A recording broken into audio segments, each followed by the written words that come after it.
It's time for the money matches. The knockouts are here in the United Rugby Championship. It's been a brilliant season so far, but this is where it is do or die. Teams have to go out and play like there is no tomorrow.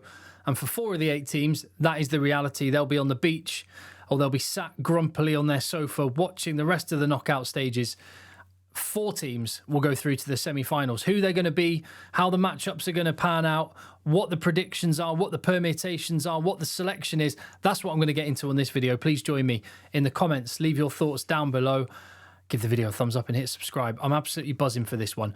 Now, I'm not going to get into that conversation that happens. What is the best league? Is it the top 14, Super Rugby, Premiership, URC? They're all fantastic in their own ways. Maybe we'll have that conversation another day. But one thing I will say as absolute categorical fact, well, my humble opinion, the social media game of the URC is top tier. It is elite. They are doing and have been doing such a good job at telling the story of this competition, at hyping up the matches, at getting people's to buy in emotionally. And they've done that just perfectly by highlighting the fact that we've got 2 former champions of this competition. It's only the 4th year, and 2 of the former winners, the inaugural winners, the Stormers, against the current champions, Glasgow, is going to be the opening game at Scotstoun in, well, just as I'm recording this, in like 6 hours' time, but 7 hours' time, and bring it on. Bring it on. Should be an absolutely brilliant game. I was at this match last year. I went up to Scotstoun to watch this exact fixture in the quarter-final, and on that night it was an absolute beatdown for Glasgow, and that's going to be one of the big questions and one of the big challenges, I guess, if for the Stormers. How big is that home factor going to be? How big is Scotstoun going to be as an influence on this game, and how much better are the Stormers on the road? It's a mentality that the South African teams have been working on and in lots of cases have been getting better at, but that Scotstoun's factor is massive, and when it really counts, they've got some big game players. Well, the big game players on all sides. Let's have a look at the Glasgow side. I mean, no Hugh Jones is massive. Neither of the Ferguson brothers, and no Jack Dempsey. That is 4 elite internationals. That is 2 of their British and Irish Lions. And Xander Ferguson, would have been bad regardless that he's not available. Would have been really, really bad had Stephen Kitsoff not had to, unfortunately, retire from rugby. The prop stocks at the Stormers are not peak. They need to improve, but South Africans and scrums, you know, it's like bacon and eggs. They just go together. So that will definitely be a concern. And talking about concerns, both Ferguson, who I know the injury's been known about for a while, but Hugh Jones, I'm hearing that it's Achilles, which that is a worry with the British and Irish Lions on the horizon beyond what happens with Glasgow. You have to weigh those issues up against the issues that the Stormers have got. I mean, it's a really good team besides. Look at that back line. Yes, without Hugh Jones, but other than that, pretty much the back line that went and did what it did last year, winning the whole thing. It's some proper class. Big question, though, without the back row, without Ferguson, without Dempsey, big games for Ferry and Fenter. You have to weigh all the issues Glasgow got up against the fact that Stormers have got some issues of their own. No Damien Philemza, of course, after that red card and suspension. You've got no Stephen Kitsoff, no Dion Fourie, no Franz Malherbe, no Ben Jason Dixon, Nell. So, you know, they're dealing with a bit of issue. It's just something teams have to be able to absorb. But what they do have is ridiculous game-breaking talents. It is just nuts. Sasha at 10, Marnie Libok on the bench. It's just a cheat code. Unreal. And this is the stage for Evan Ruiz to go and do his thing. That number 8 jersey for South Africa, it's up for grabs for someone. Evan Ruiz obviously left out of the recent alignment camp, and a lot of people were very surprised about that. Statement to make, point to prove. This is the kind of game when you go and do it. It's that old little football cliche of, can you do it on a cold, wet, rainy night in Stoke on a Wednesday? Can you do it in well, I don't think it's going to be rainy, but can you do it on a cloudy, cool evening in Scotstoun? if you can go and take some names and throw your weight around in a way that Stormers didn't manage to last year, they were dominated. I'm sure Rassi will be watching and taking note. I think that the battle of the replacement 9s and 10s could be interesting. Will Yankees actually get the ball away from the breakdown fast enough that Marnie Lebok or Sasha, if he's still on, can actually go and cut loose? If they can, could be game on. I'm going to go for, I think this will be one of the tightest games, tighter than last year. I'm going to go for Glasgow by 4 points on that one, but could go either way. Let's move to Saturday then. And nice little bit of marketing being done in Pretoria with the Van der Merwe Bowl. This one is a big day also for Pierre Schoeman, it has to be said. He was at university in Pretoria, played for the Bulls before he joined Edinburgh, and then went on to play for Scotland, of course. So this game is a 12:30 p.m. kickoff UK and Ireland time. I've told my family, don't expect anything from me all day Saturday. I am just on the sofa and here in front of this microphone bringing you videos. So make sure you check in tomorrow. I'll be doing some videos after the games as much as I can. Van der Merwe, the Van der Merwe brothers, front and centre in the marketing of this one, playing for each team.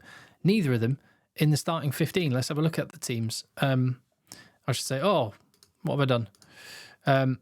There we go. Got there in the end. Oh, yeah, and more examples of the URC just being really good at marketing these games, pointing out and highlighting just how tight the matches between these sides have been. And how much will that trend continue? Also pointing out the fact that the home team has come out on top every single time in those last 5 meetings. And I wonder if that might be the case when you look at the Bulls pack, which is meaty. And I mentioned Pierre Schoeman. That battle with him and Vilko Low is massive. Talk about jerseys that are up for grabs. The Springbok number 3 jersey could be Vilko Low's, could be Thomas du Toit's, or another. But that front row is frightening. The whole pack there's tonnage on that field. Kursia Hanekom Nokia is an awesome back row at home. Mind you, everyone was saying the same about the Bulls pack in that final against Glasgow. And will that kind of Scottish spirit come to the fore with Edinburgh? I'll come on to them in a minute. The back line, if they get a good platform, that back 3 can cut loose. The rugby brain of Willy Leroux, tactical kicking game could be massive. And they've got some beasts on the bench as well with Kirsten and Van Staden, gone for a 5-3 split on the bench. As for Edinburgh, well, yeah, as I say, no Duhan van der Merwe. He's made the trip, but he's not in the side. So Wee Darcy is going to have to be their attacking inspiration. And yeah, it's a good team. It's a good team. I just look at the Edinburgh side and wonder if there's enough top end talent. And we saw in that Challenge Cup final against Bath, they did get overpowered. And I think we might be seeing the same script in this game. It's an almighty shift that's going to be needed for Jamie Ritchie in what could be his last game for Edinburgh before he goes off to France. Bradbury and Hamish Watson just needs to be vintage Hamish Watson, all over the breakdown, stealing ball, breaking it up, slowing it down, because if the Bulls win that gain line battle, it means the ball's going to be quick, and it means Kane and Moody is going to get the ball in space, and it could be good night Edinburgh. I think that's the way it's going to go. I'm going to say Bulls by 15 on this one. I know the recent games have been close. I don't know why I think. This is knockout rugby after all. Yeah, maybe I'm over-egging it. No, I'm just going to stick with my prediction. I think Bulls by 15. There we go. And again, URC doing a great job reminding us of a brilliant knockout match between these two teams in the past. Johnny Sexton's Leinster, Jonathan Davis is Scarlets. And when you look at that list of names for the Scarlets, it's another measure of where Welsh rugby was versus where it is. I mean, international captains amongst them. Tyg Byrne, John Barclay. Some absolute ballers in that team. Gareth Davis, Jonathan Davis, Liam Williams. Yeah. And, well, Leinster, if anything, they're in a better place than they were then. This is the team now. And it just feels right with James Ryan, Ryan Baird, and a 6-2 split. And Ryan Baird, he just makes that back row look really balanced when you look at it. I mean, the Ireland number 6 jersey is up for grabs. You just assumed a few years ago Ryan Baird, it would have been his already. And he would be the out-and-out choice. His rise begins. I think he is the the heir to that number 6 jersey. He just needs to go and take it. No Henshaw or Ringrose in the midfield. Him and Tommy O'Brien, Gary Ringrose and Tommy O'Brien injured, I presume. Geordie and Jamie's not too shabby. It's I don't remember seeing Jamie Osborne as a 13. I remember him as a 12, winger, fullback, 10. Maybe he's going to complete the set. Maybe they'll slot him in at scrum half in the semi-final if they get there. And what else? Slimani, Sneyman, Sheehan, ridiculous bench. And Jimmy O'Brien on his 100th cap, by the way, which is very cool. Let's have a look at the Scarlets team that is going to get crushed by Leinster. I mean, is going to play Leinster. We'll see. Actually, to be fair, Scarlets will see this as a free hit. There will be no expectation. They're embracing the underdog tag. And that actually plays into their hands a little bit because they have got some wheels and some exciting talent. Sam Costello is best when he's playing a bit looser. Ellis Mee, Blair Murray, Tom Rogers, really exciting back three. They've got the guys up front that can. They've got some tonnage up front to do the job. Fafita's been tearing up trees lately. Plumtree, McLeod, they love to ball carry. So it's not beyond the realms of possibility. It's just going to be an absolutely massive ask that I don't see Scarlets managing to overcome. But they've done brilliantly to get here, not to be patronising to Scarlets. And if they go out, which they may well do against Leinster, I think they're going to go out throwing some shots. I think it'll be a really fun game to watch. I'm going to say Leinster by 3 scores. Leinster by 20. How about that? And on to the final game, Sharks against Munster. I'm so looking forward to this. Really am. Munster, we've seen it before, haven't we, with their spirit on the road when they won the tournament. A couple of years ago, those wins that they had, quarterfinal, semi-final, final, all away, massive. So, yeah, they'll go with no fear. But the Sharks, I mean, just look at that team sheet. It's nuts. They are full noise. Maybe with the exception of Lorenzo Julius. I don't know if he's injured, but other than that, I mean, all the double World Cup winning legends are there. Ox, Bongi, Vincent, Urban, Sia, Lacagno, Andre, Mapimps as well. And then you supplement that with Ethan Hooker, looks an absolute baller, part of the next gen. Apaleli Fassi, who's an established Bok now. The Hendrickson brothers. Sichuka, going to see him in a green and gold jersey sooner rather than later. It's a proper team. In fact, you look at that and go, how have they not won more? This is the best URC season the Sharks have had. It gives them the home advantage now.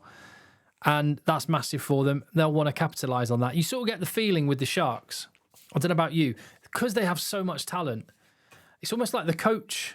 I'm not saying John Plumtree doesn't matter if he's there or not, but there's an element. It's like the switch that gets flicked for motivation and performance with this group is within the group themselves. When those Boks just go, right, it's go time. And look, much like Leinster, I understand the challenge for the Sharks. These players, if they played every game full bore all year round, they'd never stop playing rugby. And they need to mentally and physically switch off at times and take breaks. And that disrupts the flow of the Sharks. But we saw it last season. When they get on a roll, when they're motivated, when there's that cohesion, when they've all been training and playing consistently, they can get up a proper head of steam. It won them the Challenge Cup. How far can it take them this year? Big, big question, and a hugely talented team. But as I mentioned, and again, fair play, I'm just going to keep saying it. Other leagues, take note, the URC are doing a brilliant job at simply telling the stories of this league. And the story of Munster 2 years ago, winning away in Glasgow, winning away at Leinster, winning away in Cape Town. They've got the muscle memory of doing it. And let's see what they can manage this time. They are pretty much full bore. Is it the War God's last stand? Peter O'Mahony, could it be his final game of rugby? Archer and Conor Murray too. Massive, massive day for Jack Crowley. I mean, the Durban test as well. I hadn't even thought that. Not just the muscle memory from playing for Munster and winning away, but the muscle memory from those Island internationals, Tyg Byrne and Casey and Crowley and O'Mahony. The muscle memory of winning in Durban. I was there on that day. And actually, oh man, I wish I could be in Durban for this.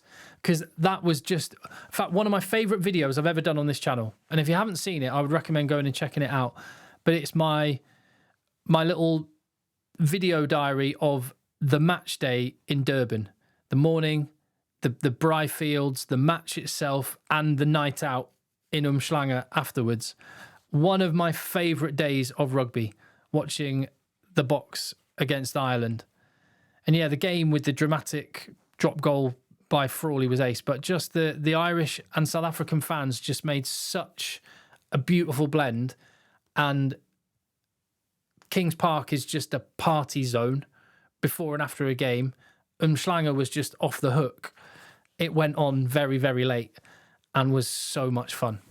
So I wish I could be back there. In fact, I'm going to be, I'm making KZN a little stop off on my South African trip, which is in August. So yeah, I've got KZN on the list. I'm heading back there because I loved it so much. The winter sun on the East Coast. Anyway, enough of that. Let's talk about the rugby. So yes, the Munster players, they will have no fear and they will have total belief. And enough of those players were part of that team 2 years ago, and they've supplemented that with some really, really good players. Takir Abrahams against Apalele Fassi, that is just box office wheels to burn. Who's going to come out on top? I think Munster could win. I think the Sharks will win. I'm going to say the Sharks by 9, which would mean you have an all-South African semi-final based on my predictions, an all-South African semi-final and an all-European semi-final with Leinster hosting Glasgow and the Bulls hosting the Sharks. That would be pretty cool. It's going to be fun. I can't wait. Bring it on. Thank you very much for watching. I really appreciate the support on the channel. And yeah, it's been a mad week for me. Just on a separate note, just been an absolutely mad week with all the newspaper articles coming out about the other bits and bobs I'm doing and the interest, and my phone has just been going non-stop. But that's in the bag. And just like you, I'm going to be sat watching the rugby tonight, maybe a cold one in my hand. And I hope you'll join me over the weekend on the channel to give your thoughts. Give your thoughts in the comments right now as well. I'll see you on the next one.